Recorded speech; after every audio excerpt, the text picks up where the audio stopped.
நான் மிகுந்த அழுத்தத்துடன் பதிவு செய்ய விரும்புகிறேன்.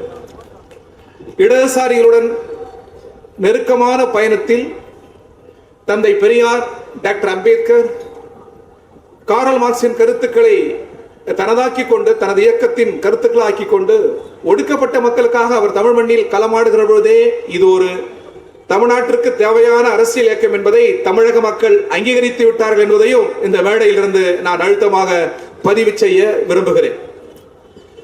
நாம் நடத்துகிற இந்த போராட்டம் தமிழக முதல்வர் பதவி விலக வேண்டும் என்பதற்கான போராட்டம் அல்ல. தமிழக அரசை கண்டித்த போராட்டம் அல்ல. நாம் முரண்படுகிறோம் தமிழக அரசுடன். அந்த முரண் பகை முரண் அல்ல.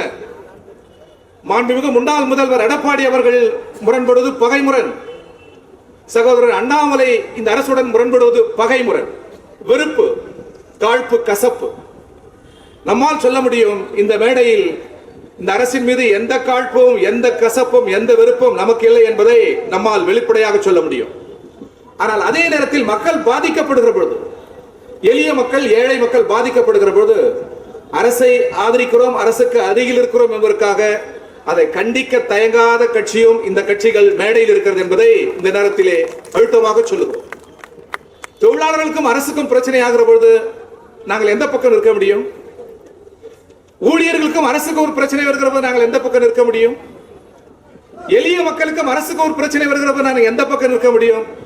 கண்களை மூடிக்கொண்டு சொல்கிறோம் நாங்கள் ஊழியர்கள் பக்கம், தொழிலாளர் பக்கம், எளிய மக்கள் பக்கம் என்பதை அழுத்தமாக சொல்கிறோம். எனவே இதை தமிழ்நாடு முதல்வர் உணர்கிறார். எனவே அவர் பகையாக இதை எடுத்துக்கொள்ள மாட்டார்.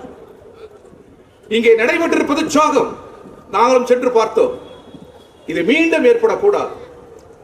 மனித மனங்களை கலாச்சாரப்படுத்த வேண்டும். ஒரே நொடியில் இந்த போதை பழக்கத்தை முடிவு கொண்டு வர முடியாது. உலகம் முழுவதும் நீக்க வர பரவி இருக்கிறது. கௌதம புத்தர் காலத்தில் துவங்கியது. டாக்டர் அம்பேத்கர் முன்மொழிந்தார். மகாத்மா காந்தி அரசியல் இதை முன்னெடுத்தார். கல் கூடாது என்று சொன்ன போது ஆயிரக்கணக்கான மரங்களை வெட்டி வீழ்த்தினார் தந்தை பெரியார். ஒரு நீண்ட நெடிய போராட்டம். கல்வியில் தான் இது பெரும் பங்களிப்பை செலுத்த முடியும் என்று டாக்டர் அம்பேத்கர் அரசியல் நிர்ணய சபையிலே சொன்னார். மனித மனங்கள் கலாச்சாரப்படுத்தாமல் வெறும் போதனைகளில், சட்டங்களில் மதுவை ஒழித்துவிட முடியாது என்பதை நாம் உணர்ந்திருக்கிறோம். எனவே ஆழ்மனங்களை கலாச்சாரப்படுத்த வேண்டும், கல்விப்படுத்த வேண்டும், அறிவியல்பூர்வமாக சிந்தனைகளை உருவாக்க வேண்டும். அத்தகைய மனங்களில் தான் போதை பழக்க வழக்கங்கள் உலர்ந்து உதிரும் என்பதில் நாம் உறுதியாக இருக்கிறோம். ஆனால் அரசு பொறுப்பேற்க வேண்டும். முதல்வர் பொறுப்பேற்றிருக்கிறார், அதுதான் மகிழ்ச்சி.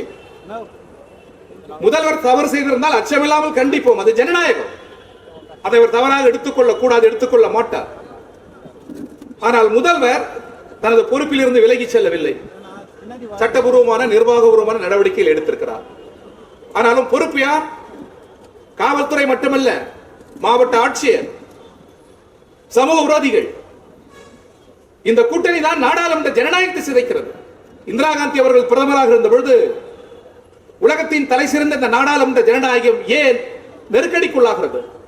யார் இதற்கு காரணம் என்று ஒரு கமிட்டியை போட்டார்கள். அந்த கமிட்டிக்கு பெயர் ஹோரா கமிட்டி. அதன் அறிக்கை இன்றைக்கும் இருக்கிறது. இந்த நாடாளுமன்ற ஜனநாயகத்தை சிதைப்பது யார்? உலகத்தில் சுடர் விடுகிற இந்த மகத்தான நாடாளுமன்ற ஜனநாயகத்தை யார் நெருக்கடிக்குள்ளாகிறார்கள்? ஏன் பொது வாழ்வில் மாஃபியாக்கள், குண்டர்கள் தலையிடுகிறார்கள்? அதிகார வர்க்கம் ஏன் அவர்கள் பக்கம் சாய்கிறது? இதை தீர்ப்பதற்கு என்ன வழி என்று ஆய்வு செய்து அந்த அறிக்கையை சமர்ப்பித்தார்கள் ஓரா கமிட்டி. இன்றைக்கும் நீங்கள் சென்று பாருங்கள் கூகுளில்.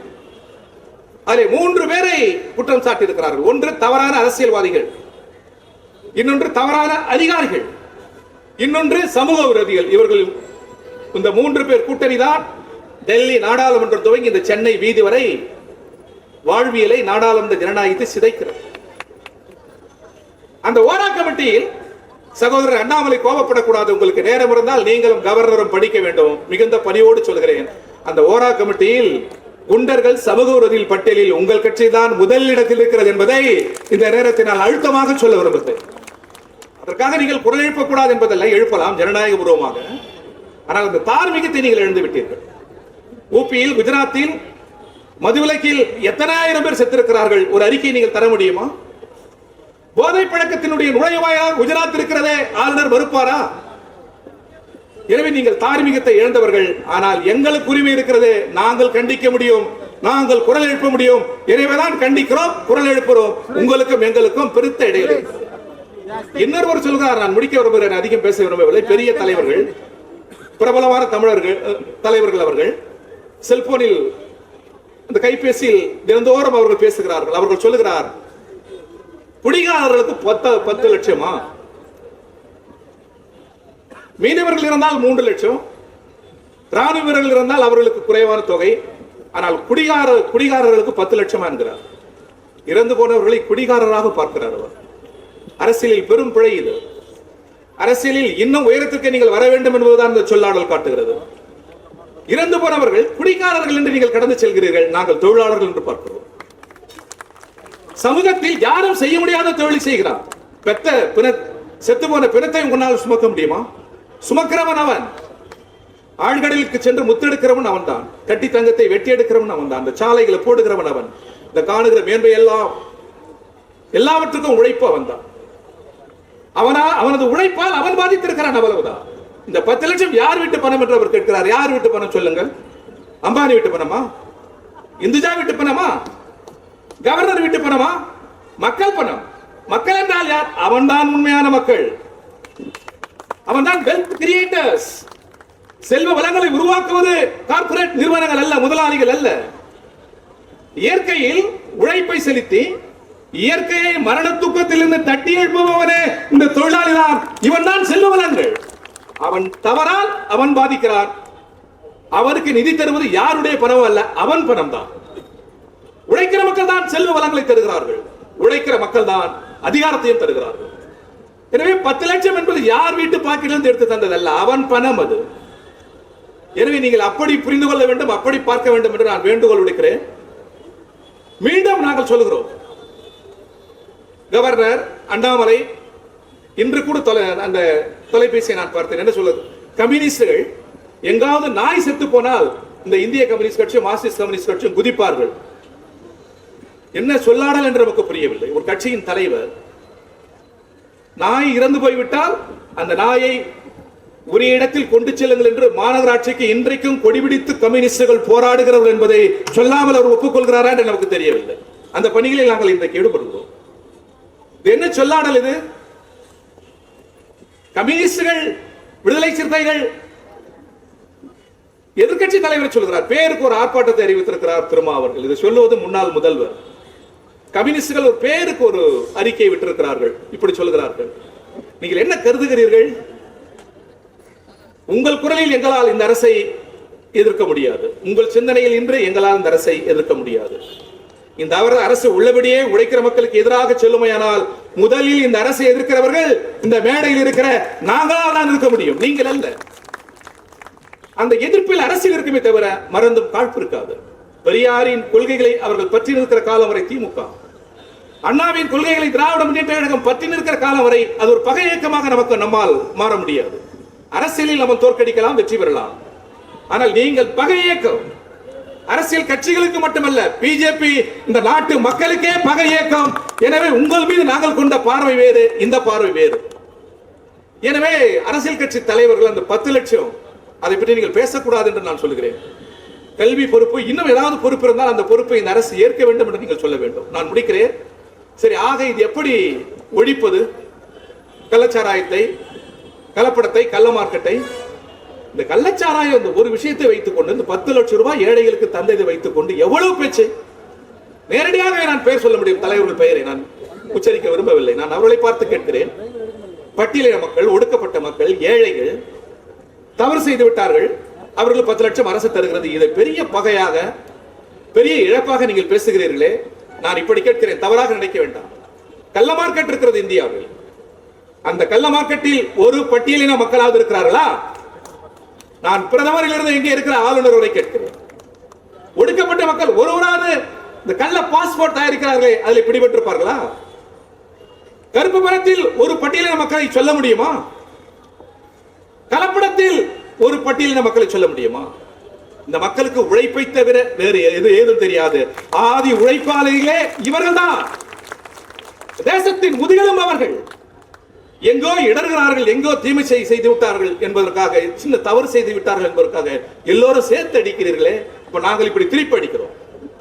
நாட்டை கெடுக்கிற கலப்பட கும்பல் எது? கள்ள மார்க்கெட் கும்பல் எது? கள்ள பேர் வழிகள் யார் சொல்ல முடியுமா? பல கோடி பேர் இருக்கிறார்கள் பட்டியலின மக்கள். ஒருவரை காட்ட முடியுமா அந்த நாட்டுக்கு தீங்கு செய்தவர்கள் என்று? ஒருபோது முடியாது. எனவே இந்த பார்வை ரொம்ப குறுகிய பார்வையாக இருக்கிறது. ஆட்கள் வரலாம், கூடலாம், பெரிய அளவில் நீங்கள் ஆர்ப்பாட்டங்கள் செய்யலாம். எழுதி வைத்துக் கொள்ளுங்கள், நிறைவாக வெல்ல போவது கொள்கைதான். அதிலும் உழைப்பாளி மக்களின் கொள்கைதான், சமத்துவ கொள்கைதான். எனவே அந்த கொள்கையை இறுக பற்றி நிற்கிறது விடுதலை சிறுத்தைகள், இந்திய கம்யூனிஸ்ட் கட்சி, மார்க்சிஸ்ட் கம்யூனிஸ்ட் கட்சி. நமது பயணங்கள் தொடரும். இப்பொழுதுக்கு பிஜேபியை எதிர்த்த இந்த போரில் நாம் திமுகவின் பக்கம் தான் இருக்கிறோம். அதற்காக இந்த அரசின் தவறுகளை ஆதரிக்கிறோம் என்ற அர்த்தம் அல்ல. அங்க இருக்கிற போலீஸ் அதிகாரிகளை ஆதரிக்கிறோம் என்ற அர்த்தம் அல்ல. கலெக்டரை ஆதரிக்கிறோம் என்ற அர்த்தம் அல்ல. ஏதாவது தவறு செய்தால் ஆதரிக்கிறோம் என்ற அர்த்தம் அல்ல. மிக தெளிவாக சொல்கிறோம், நாளையே தொழிலாளர்களுக்கும் தமிழ்நாடு அரசாங்கத்துக்கும் ஒரு பிரச்சனை என்று சொன்னால் கண்களை மூடிக்கொண்டு தொழிலாளர் பக்கம்தான் நாங்கள் நிற்போமே தவிர அரசின் பக்கம் அல்ல. அதை உணர்ந்தவர் முதல்வர் கலைஞர் கூட அதை உணர்ந்திருக்கிறார். உங்களை தவிர வேறு யார் எதிர்க்க முடியும், உங்களை தவிர வேறு யார் பேச முடியும் என்று அவர் உணர்ந்தவர். எனவே அந்த வழியில் வந்து அவர் உணர்வார் என்று நாங்கள் நம்புகிறோம். ஆதரிப்பது என்றால் ஆதரித்து விடுவோம் மனம் திறந்து. எதிர்ப்பதென்றால் பிரகடனப்படுத்தி பகிரங்கமாக எதிர்ப்போமே அன்றி ஆழ்மனங்களில் காழ்ப்போ கசப்போ எங்களுக்கு இருக்காது என்பதை உணர்ந்தவர் முதல்வர். எனவே உரிய நடவடிக்கைகளை எடுக்க வேண்டும். நான் முடிக்கிறேன். ஒரு கலாச்சார வடிவத்தை நாம் மேற்கொள்ள வேண்டும்.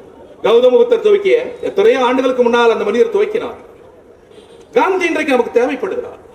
காந்தி 10ஆம் வசதி அல்ல, அவரோடு நாம் முரண்படுகிறோம். டாக்டர் அம்பேத்கரும் மகாத்மா காந்தியும் இருவரும் முரண்படுகிற இடத்தில் நாம் கண்களை மூடிக்கொண்டு அம்பேத்கர் பக்கம் நிற்கலாம், தவறில்லை.